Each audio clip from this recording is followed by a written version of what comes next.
আগে একটা matric pass ছাত্র দেখলে যতটুকু মানুষের সম্মান করছে ইঞ্জিনিয়ারিং পাস করলো সম্মান করে না, কিসের করে না সম্মানটা, তারা চুরি করে, তারা দুর্নীতি মানুষরা, সাধারণ মানুষরা হরানি করায়। এই শিক্ষিতরা একটা জিনিস নিয়ে গেলে 14 দিন তারা ঘুরায়, এই ঘুরাইতে ঘুরাইতে শেষে কামাই রোজগার বন্ধ করে দেয়। কিন্তু কাজ তো হইলো একদিনে 2 দিনে, কিন্তু এই কাজ তো 6 মাস ঘুরা। তাইলে এইটা শিক্ষিতের মতো দোষ নাকি মূর্খের মতো দোষ?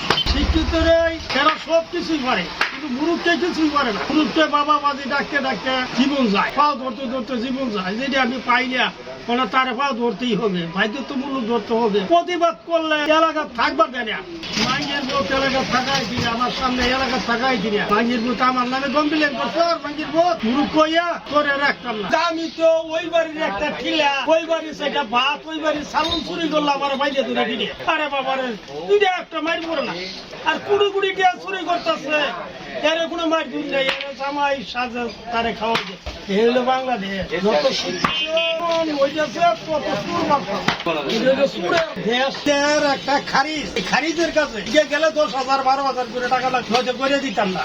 10-এর তলে 12 দিন লাগবে, এটা লইয়া ঘুরাবো নিচের ভর্তি 2 মাস, তাও টাকা কত 10,000 12,000 13,000 খরচ গেলে ওই মারাত্মক সরকারি খরচ হয় খুব, ওইলে 1500। তাহলে এই টাকা কারা খায়? শিক্ষিত লোকে খায় নাকি গরুকে খায় নাকি গরু ছাগলে খায়? যত বাড়বো তত ধ্বংস। সিগারেট খায় ঠ্যাঙ্গের উপরে ঠ্যাং তুলিয়া।